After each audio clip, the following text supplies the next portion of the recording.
Akwụkwọ ozi nke mbụ Pọl dị Asọ degara ndị Galeshia, isi nke mbụ. Pọl, onye ozi, ọ bụghị site na mmadụ, o siteghịkwa n'aka mmadụ, kama o sitere n'aka Yeshua, sitekwa n'aka Chineke bụ Nna, onye mere ka o si na ndị nwụrụ anwụ bilie, na ụmụnna anyị niile ndị mụ na ha nọ. Anyị na-edegara nzukọ Kraịst niile nke Galeshia akwụkwọ. Amara dịrị unu na udo nke si n'aka Chineke bụ Nna anyị na Onyenwe anyị Yeshua pụta, onye nyere onwe ya n'ihi mmehie niile anyị, ka o wepụta anyị na njọ oge nke dị ugbu a, dị ka ọchịchọ nke Chineke bụ Nna anyị si dị. Onye otito dịrị ruo mgbe niile ebighị ebi. Amen. Ọ na-eju m anya na unu na-esi n'aka onye kpọrọ unu na amara Kraịst gbabiga ọsọ ọsọ otu a n'ozi ọma dị iche, nke na-abụghị ozi ọma ọzọ. Ọ bụ naanị na ụfọdụ dị ndị na-eme ka obi loo unu mmiri, ndị na-achọkwa ịtụgharị ozi ọma Kraịst. Ma a sịkwa na anyị onwe anyị ma ọ bụ mmụọ ozi nke sitere n'eluigwe ga-ezi unu ozi ọma ọzọ tụkwasị ozi ọma nke anyị ziri unu, ya bụrụ anatema, onye mmegide. Dịka anyị kwuworo n'oge gara aga, ana m ekwukwa ya ugbu a ọzọ. Ọ bụrụ na onye ọbụla na-ezi unu ozi ọma ọzọ tụkwasị nke unu natara, ya bụrụ anatema, onye mmegide. N'ihi na ọ bụ mmadụ ka m na-eme ka ha kwenye ugbu a, ma ọ bụ Chineke? Ma ọ bụ ana m achọ ụzọ ime ihe ga-atọ mmadụ ụtọ? Ọ bụrụ na anọ m na-eme ihe ga-atọ mmadụ ụtọ, m gaghị abụworị ohu nke Kraịst. N'ihi na ana m eme ka unu mara, ụmụnna m, na ozi ọma m zisara na ọ bụghị nke mmadụ chepụtara. N'ihi na mụ onwe m anataghịkwa ya site na mmadụ, ọ dịghịkwa onye ziri m ya, kama anụrụ m site na mkpughe nke Yeshua. N'ihi na unu nụrụ ihe banyere ibi obi m n'oge gara aga n'ụzọ ndị Juu, na ana m esogbu nzukọ Chineke nke ukwuu hinne, mebikwa ya. Ana m agakwarị n'ihu n'ụzọ ndị Juu karịa ọtụtụ ndị ọgbọ m n'etiti mba nke m, ebe obi m na-aṅụbigara ozizi ahụ ọkụ oke karịa, bụ nke Nna m ha nyere anyị n'aka idebe. Ma mgbe ọ dị Chineke ezi mma, bụ onye zitere m n'oge m nọ n'afọ nne m, kewapụta m, sitekwa n'amara ya kpọọ m. Mgbe ọ dị ya ezi mma ikpughe Ọkpara ya n'ime m, ka m wee zisaa ozi ọma ya n'etiti ndị mba ọzọ. Ngwa ngwa, mụ na anụ ahụ na ọbara agbaghị izu, arịgoghị nkwa na Jerusalem jekwuru ndị buru m ụzọ bụrụ ndị ozi, kama ejere m Arebia wee laghachi na Damaskọs ọzọ. Mgbe afọ 3 gasịrị, arịgoro m na Jerusalem ileta Kaịfas, mụ na ya wee nọgide ụbọchị 15. Ma ahụghị m onye ọzọ n'etiti ndị ozi, ma ọ bụ naanị Jems, nwanne Onyenwe anyị. Ma ihe ndị a nke m na-edegara unu, lee n'ihu Chineke, na-ekwughị m okwu ụgha. Mgbe ahụ abịaruru m akụkụ niile Siria na Silisia, ma nzukọ niile nke Judia nke dị n'ime Kraịst nọ na-amaghị ihu m. Ma ọ bụ naanị na ha na-anụ sị, onye ahụ nke na-esogbu anyị n'oge gara aga, Ọ na-ezi ozi ọma ugbu a nke okwukwe ahụ nke ọ na-emebi n'oge gara aga. Ha wee na-enye Chineke otuto n'ihe ha hụrụ n'ahụ m. Akwụkwọ nke Galeshia, isi nke 2. Mgbe ahụ, afọ 4 gasịrị, agara m Jerusalem ọzọ na Barnabas, kpọrọ m Taịtọs ka ọ bụrụ ọrụ ọhụrụ, wee kọọrọ ha mụ na ha so. Agara m Jerusalem ozi ọma m kwusara n'etiti ndị Jentaịl, karịsịa nye ndị kacha mkpa, ka a ghara ịgba ọsọ ma ọ bụ gbaa ọsọ n'ihi ihe ọ bụla. Ma ọ bụ na Taịtọs, onye mụ na ya nọ, ọ bụ ezie na ọ bụ onye Grik, amanyeghị ka e bie ya ugwu, n'ihi na ụmụnna ụgha ndị ji aghụghọ kpọbata ma ghọgbuo onwe ha n'oge gara aga iji ledo nnwere onwe anyị, nke anyị nwere n'ime Yeshua, ka ha bụrụ ohu. Ndị anyị kpọtara anyị ahapụghị otu akụkụ ruo otu awa, ka eziokwu nke ozi ọma wee nọgide n'etiti unu, ma site n'aka ndị ahụ yiri ka ha dị ukwuu. Akụzighị m ihe, n'agbanyeghị otu ha dị n'oge gara aga. Abụghị m ihe ka mma. Chineke anabatabeghị onye ọbụla, n'ihi na ndị kacha ukwuu agbakwunyeghị ihe ọbụla nye m gbasara ihe m nwere. Mana n'ụzọ megidere nke ahụ, mgbe ha hụrụ na e nyefere ozi ọma nke ibi ugwu n'aka Pita, n'ihi na onye ahụ nke m, dịka ozi ọma nke ibi ugwu si dị ike site na Pita n'ọrụ onye ozi nke ibi ugwu, dịkwa ike site n'aka m nye ndị mba ọzọ.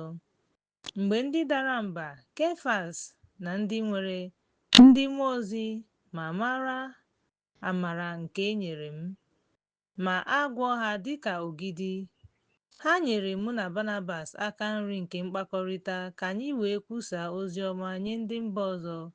Ha na-enyekwa ndị ebiri ugwu, na-adọ anyị aka na ntị naanị ka anyị cheta ndị ogbenye bụ ndị kwere nkwa ime. Mgbe Pita bịarutere Antiọk, o jidere ya n'ihu ya, n'ihi na a ga-ama ya ikpe, n'ihi na tupu onye ahụ esi n'etiti ndị dara mba abịa, ọ na-eri nri na ndị mba ọzọ. Ma mgbe ha bịarutere, ọ hapụrụ onwe ya wee kewapụ onwe ya, na-atụ egwu ndị ebiri ugwu. Ndị ọzọ so ya na-abụkwa ndị ihu abụọ, nke mere na ihe abụọ ha dọkpụrụ Barnabas gaa n'etiti ha. Ma mgbe m hụrụ na ha anaghị agbaso ụzọ ziri ezi nke eziokwu nke ozi ọma ahụ, agwara m Pita n'ihu mmadụ niile sị, ọ bụrụ na gị onwe gị, onye bụ onye Juu, na-ebi ndụ dịka ndị mba ọzọ, ọ bụghị dịka ndị Juu, gịnị mere iji amanye ndị mba ọzọ ka ha mee dịka ndị Juu? Anyị ndị Juu site n'ọmụmụ abụghị ndị mmehie dịka ndị mba ọzọ. Anyị maara na anaghị ezi mmadụ ikpe site n'ọrụ nke iwu, kama site n'okwukwe nke Yeshua. Anyị onwe anyị na-ikwu kwere na Yeshua ka e wee zie ya ezi omume site n'okwukwe nke Yeshua, ọ bụghị site n'ọrụ nke iwu, n'ihi na site n'ọrụ nke iwu anaghị ezi mmadụ ọbụla. Ya mere, ọ bụrụ na anyị hụ na e mere anyị ezi omume site na Yeshua, a hụkwara anyị onwe anyị dịka ndị mmehie. Yeshua ọ bụ onye ozi mmehie? Chineke ekwela! N'ihi na ọ bụrụ na m ewughachi ihe ndị m bibiri, ana m eme onwe m onye na-emebi iwu, n'ihi na site n'iwu anwụọla m nye iwu ka m wee dị ndụ n'ime Chineke. Agbọgidere m n'obe na Yeshua, mana ana m adị ndụ, ọ bụghị m, kama Yeshua dị ndụ n'ime m. N'ihi na m bi ugbu a n'anụ ahụ, ana m ebi ndụ site n'okwukwe n'Ọkpara Chineke, onye natara m ma nye onwe ya maka m. anaghị m ewepụ amara Chineke, n'ihi na ọ bụrụ na ezi omume sitere n'okwukwe, Yeshua nwụrụ enweghị ihe kpatara ya. Akwụkwọ nke Galeshia isi nke 3. Ndị Galeshia iri na-enweghị uche, onye mere ka unu ghara irube isi n'eziokwu ahụ, nke buru ụzọ kọwaa Yeshua n'anya unu ma kpọgide ya n'obe n'etiti unu. Naanị ihe m chọrọ ime n'ọnụ unu bụ, unu natara mmụọ nsọ. Unu natara mmụọ nsọ site n'ọrụ iwu ma ọ bụ site n'ịnụ okwukwe ekwusara? Unu onwe unu, ọ bụ ihe nzuzu nke na mgbe unu malitere n'ime mmụọ nsọ, unu chọrọ ka eme ka unu zuo oke site n'anụ ahụ. Unu atawa ahụhụ n'anụ ahụ. Ọ bụrụ otu a, ọ bụ mgbe niile n'anụ ahụ. Ya mere, onye na-ezi unu mmụọ nsọ ma na-arụ ọrụ ebube n'etiti unu, ọ na-eme ya site n'ọrụ iwu ma ọ bụ site n'ịnụ okwukwe ekwusara? Dịka Abraham, onye kwere Chineke ma a gụọ ya n'ezi omume, maranụ na ndị nwere okwukwe bụ ụmụ Abraham, n'ihi na Akwụkwọ Nsọ, ebe ọ hụrụ na Chineke ga-eme ka ndị mba ọzọ bụrụ ndị ezi omume site n'okwukwe, o kwusara oziọma tupu oge eruo nye Abraham, na-asị, n'ime unu ka a ga-agọzi ndị mba ọzọ niile. Ya mere, ndị nwere okwukwe ga-enweta ngọzi na Abraham, onye kwesịrị ntụkwasị obi, n'ihi na ndị niile so n'ọrụ iwu ahụ nọ n'okpuru ọbụbụ ọnụ, n'ihi na e dere sị, onye a bụrụ ọnụ ka onye ọbụla nke na-anaghị anọgide na-eme ihe niile e dere n'akwụkwọ iwu ahụ bụ na ọ dịghị onye a na-ekpe ikpe site n'iwu n'ihu Chineke, n'ihi na onye ezi omume na-adị ndụ site n'okwukwe. Iwu adịghị abịa site n'okwukwe, kama onye na-eme ihe ndị a na-ebi n'ime ha. Yeshua gbapụtara unu n'iwu ọbụbụ ọnụ. Ọ ghọrọ ọbụbụ ọnụ n'ihu unu, n'ihi na edewo ya n'akwụkwọ nsọ sị, onye a bụrụ ọnụ ka ngọzi nke Abraham bụ, ka anyị wee nweta ndị mba ọzọ site na Yeshua, site na mmụọ ahụ site n'okwukwe. Ụmụnna m, ana m ekwu dịka ndị mmadụ na-anabata nkwa ahụ. Ọ bụ ezie na ọ bụ naanị ihe ọjọọ mgbe a kwadoro ya, ma ọ dịghị onye ọbụla ma ọ bụghị mmadụ na-eme ka ọ ghara ịdị ire ma ọ bụ na-agbakwunye na ya. E kwere Abraham na ụmụ ya nkwa ahụ. Ọ sịghị na mkpụrụ, dịka a ga-asị na ọ na-ekwu maka ọtụtụ mmadụ, kama nakwa nye ụmụ unu, dịka a ga-asị na ọ na-ekwu otu onye bụ Yeshua.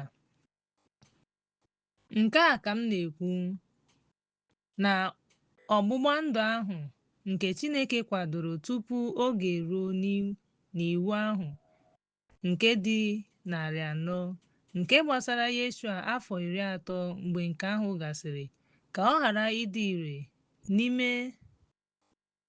ime ka nkwa ahụ ghara ịdị ire, n'ihi na ọ pụghị ịbụ ihe nketa nke iwu, ọ bụghịkwa n'ihi nkwa ahụ ọzọ, kama Chineke nyere ya Abraham n'efu site na nkwa. Gịnị mere eji chọọ iwu ahụ? Ọ bụ n'ihi mmebi iwu ruo mgbe mkpụrụ ahụ ekwere nkwa ahụ bịara, e wee nye ya site n'aka ndị mmụọ ozi, n'aka onye ogbugbo. Ugbu a, onye ogbugbo abụghị onye ogbugbo nke otu onye, kama Chineke bụ otu. Iwu o megidere nkwa Chineke?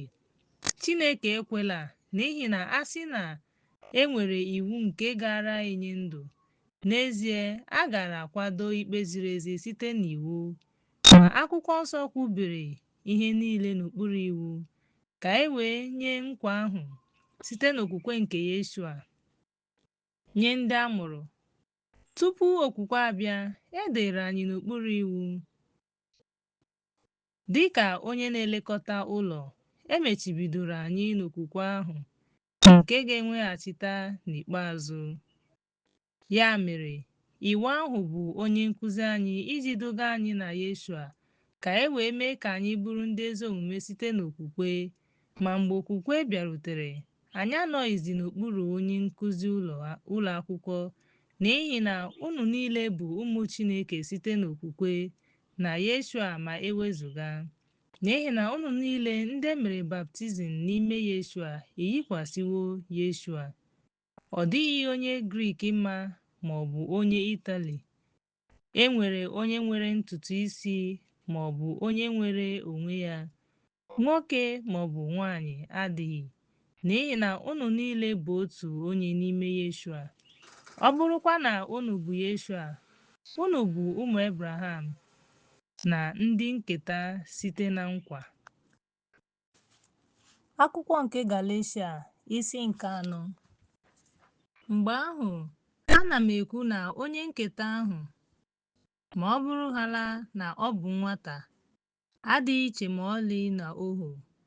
Ọ bụ eze na ọ bụ onye nwe anyị, mana ọ nọ n'okpuru ndị nlekọta na ndị nkụzi ruo oge nna anyị kara aka. Anyị onwe anyị kwa, mgbe anyị bụ ụmụaka, nọ n'okpuru ihe ndị bụ isi nke ụwa. Ma mgbe oge zuru ezu ruru, Chineke zitere ọkpara ya nke eji nwanyị mee ma mee ya n'okpuru iwu, ka o wee gbapụta ndị nọ n'okpuru iwu ka ha wee nata nkuchi ụmụ. Ma n'ihi na unu bụ ụmụ, Chineke ezitewo mmụọ nke ọkpara ya n'ime obi unu, na-eti mkpu sị, "Abba, Nna." Ya mere, unu abụghịzi ndị ohu, kama unu ugbu a, ọ bụrụ na unu bụ ụmụ, unu bụkwa ndị nketa nke Chineke site na Yeshua. Ma ọ bụ na mgbe ahụ, mgbe unu na-amaghị Chineke, unu jere ozi ndị na-abụghị chi site n'ọdịda ha. Ma ugbu a, ebe unu maara Chineke, n'ezie Chineke maara unu, kedu ka unu ga-esi laghachi n'ihe ndị na-enweghị enyemaka nke unu ga-anọ n'ohu site na mbụ? Leenụ ụbọchị, ọnwa, oge na afọ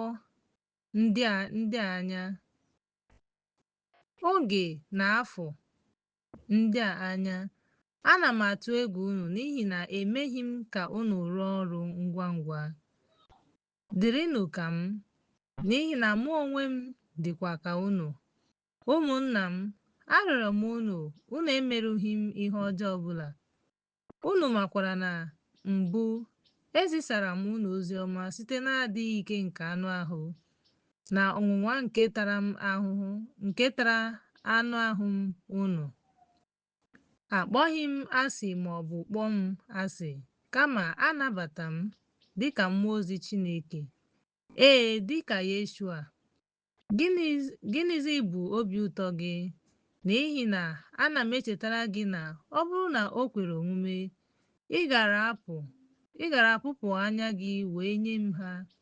Ya mere, aghọọla m onye iro gị n'ihi na m na-agwa gị eziokwu. Ha na-ekwo gị ekworo, enyi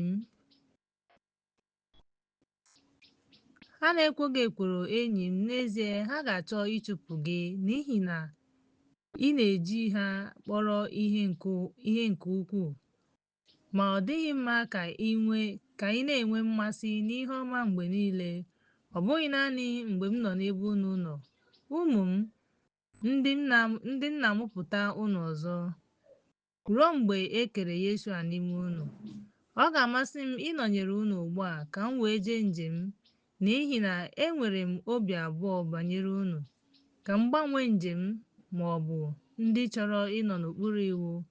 Unu anaghị ege iwu ahụ ntị, n'ihi na e dere na Abraham nwere ụmụ nwoke abụọ, otu site n'ohu nwanyị na otu site n'aka nwanyị nwere onwe ya.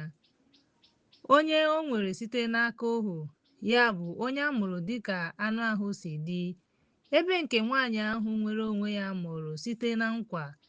Site n'ihe ndị a ka a na-ekwu maka ndị a, n'ihi na ndị nne a bụ uche abụọ ahụ, nke Hega nke ugwu Sina, na nke na-eduga n'ịbụ ohu.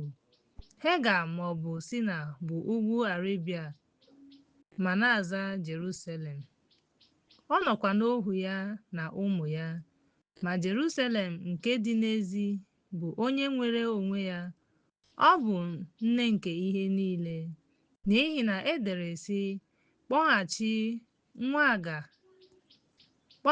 nwa aga, onye na-enweghị ụmụ, bilie tie mkpu, onye na-enweghị ụmụ, n'ihi na onye nwụrụ anwụ nwere ọtụtụ ụmụ karịa onye nwere di. Ya mere, ụmụnna m, anyị dịka Aịzik, ụmụ nke nkwa ahụ, ma dịka mgbe ahụ onye a mụrụ dịka anụ ahụ si kpagbuo onye a mụrụ dịka mmụọ nsọ si dị, otu ahụ ka ọ dịkwa ugbu a. Ma gịnị ka akwụkwọ nsọ na-ekwu? Chụpụ ohu nwanyị na nwa ya nwoke, n'ihi na nwa nke ohu nwanyị agaghị eketa nwa nke nwanyị ahụ nwere onwe ya. Ya mere, ụmụnna m, anyị abụghị ụmụ nke ohu nwanyị, kama anyị bụ ụmụ nke nwanyị ahụ nwere onwe ya. Akwụkwọ nke Galeshia, isi nke 5. Ya mere, guzosienụ ike n'onwe unu, nke Yeshua ji mee ka unu nwere onwe unu. Unu ekwekwala ka yoku nke bụ ịbụ ohu dọkpụrụ unu ọzọ. Lee, mụ onwe m bụ Pọl na-asị unu na ọ bụrụ na ebi unu ugwu, Yeshua agaghị abara unu uru ọbụla. N'ihi na m na-agba akaebe ọzọ nye onye ọbụla ebiri ugwu na ọ ga-edebe iwu dum. Yeshua ewepụwo unu. Onye ọbụla gburu site n'iwu adawo n'amara, n'ihi na anyị site na mmụọ nsọ na-echere olileanya nke ezi omume site n'okwukwe. N'ihi na n'ime Yeshua, ibi ugwu adịghịkwa ọzọ, kama ọ bụ okwukwe na-arụ ọrụ site n'iwu. Unu agbaala ọsọ nke ọma. Onye kwere ka unu ghara irube isi n'eziokwu? Ọ bụghị nkwenye nke onye na-akpọ unu. Ntafu nta na-eme ka ihe niile laa n'iyi. Enwere m obi ike n'ebe unu nọ site n'aka Onyenwe anyị, ka unu ghara inwe echiche dị iche. Kama onye na-enye unu nsogbu ga-ata ahụhụ ikpe ya, onye ọbụla ọ bụ. Ụmụnna m, ọ bụrụ na m na-ekwusa ibi ugwu, gịnị mere m ka m ji na-ata ahụhụ? Mgbe ahụ, a ga-ewepụwo agbụ nke ibi ugwu. Achọrọ m ka ebipụkwa ndị na-akpasu unu iwe. Ebe ọ bụ na a kpọrọ unu ka unu nwere onwe unu, unu emeela nnwere onwe unu ka ọ bụrụ ihe ga-abara anụ ahụ uru, kama jee ozi ibe unu. N'ihi na iwu dum emezuola n'otu okwu, sị, unu ga-ahụ onye agbata obi unu n'anya dịka onwe unu. Ọ bụrụ na unu ata ibe unu maọbụ merụọ ibe unu ahụ, kpacharanụ anya ka unu ghara iri ibe unu. Mgbe ahụ m na-asị, gaanụ ije n'ime mmụọ nsọ, unu emezuokwala ọchịchọ anụ ahụ. N'ihi na anụ ahụ megidere mmụọ nsọ, mmụọ nsọ megidekwara anụ ahụ. Ihe ndị a megidekwara nke ọbụla ọzọ, ka unu wee ghara ime ihe ndị ahụ unu ga-eme. Ọ bụrụkwa na mmụọ nsọ na-edu unu, unu anọghị n'okpuru iwu. Ọzọkwa, ọrụ nke anụ ahụ na-apụta ìhè, nke bụ ịkwa iko, adịghị ọcha, omume rụrụ arụ, ikpere arụsị, ịgba afa, ịkpọ asị, arụmụka, ekworo, iwe, esemokwu, nnupụ isi, ozizi ụgha, iro, igbu ọchụ, ịṅụbiga mmanya ókè, iribiga ihe ókè na ihe ndị yiri ya. Nke m gwara unu na mbụ, dịka m gwakwara unu na mbụ, ndị na-eme ihe ndị a agaghị eketa alaeze Chineke. Ma mkpụrụ nke mmụọ nsọ bụ ọṅụ, udo, obi ike, ịdị umeala n'obi, njide onwe onye, adịghị ike ọbụla megide ha. N'ihi na ndị bụ Yeshua kpọgidere anụ ahụ ya na mmetụta na agụụ. Ọ bụrụ na anyị bi na mmụọ nsọ, ka anyị jee ije na mmụọ nsọ. Unu enwela ọchịchọ maka otuto efu na-akpali ibe unu, na-enwere ibe unu anya ụfụ. Akwụkwọ nke Galeshia isi nke 6. Ụmụnna m, ọ bụrụ na mmadụ ejide ya na mberede site n'ihe ọjọọ, unu ndị mmụọ nsọ weghachi ya na mmụọ nke ịdị nwayọọ, na-eche banyere onwe unu. Ọ bụrụ na unu eme ya, ọ bụrụ na unu achọghị ka anwa unu ọnwụnwa bụrụ ibu arọ nke ibe unu, si otu a mezuo okwu Yeshua. N'ihi na ọ bụrụ na onye ọbụla yiri onwe ya ka ọ bụ ihe, ebe ọ bụ na ọ bụghị ihe ọbụla, ọ na-aghọgbu onwe ya n'echiche ya. Maka onye ọbụla rụọ ọrụ nke ya, mgbe ahụ ọ ga-enwe ike ịdabere na onwe ya, ọ bụghịkwa na onye ọzọ. N'ihi na onye ọbụla ga-ebu ibu arọ nke ya, onye ọbụla akụziri okwu ahụ ka onye akụziri ya. Ekwela ka aghọgbuo ya.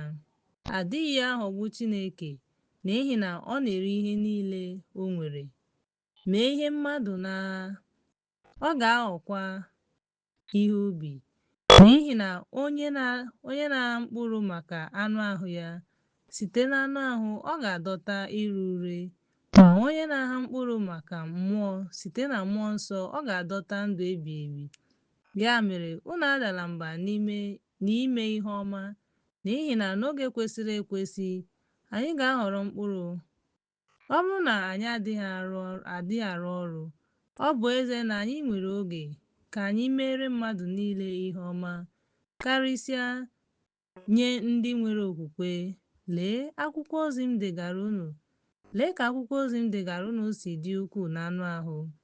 Ndị niile chọrọ inwe mmetụta dị mma n'anụ ahụ, ha na-amanye unu ka ebie unu ugwu, n'ihi na ha achọghị ka a kpagbuo ha n'ihi Yeshua. N'ihi na ha onwe ha, ndị ebiri ugwu, anaghị edebe iwu, kama ha chọrọ ime ka unu bụrụ ndị ebiri ugwu, ka ha wee mee ihe n'anụ ahụ. Ma Chineke ekwela ka m dị ndụ ọzọ, ma ọ bụghị n'obe nke Onyenwe anyị Yeshua, nke eji kpọgide ụwa n'obe ka ọ bụrụ ihe m ga-eme n'ụwa. N'ihi na n'ime Yeshua, ebighị ugwu ma ọ bụ ugwu, kama ọ bụ ihe ekere eke ọhụrụ. Ndị niile na-eje ije dịka iwu a si dị, udo na ebere ga-adịrị ha na Izrel nke Chineke. Site ugbu a gaa n'ihu, ka onye ọbụla ghara itinye m n'etiti ndị ahụ, n'ihi na m na-ebu akara nke Onyenwe anyị Yeshua n'ahụ m. Ụmụnna m, amara nke Onyenwe anyị Yeshua ka dịnyere mmụọ unu. Amen.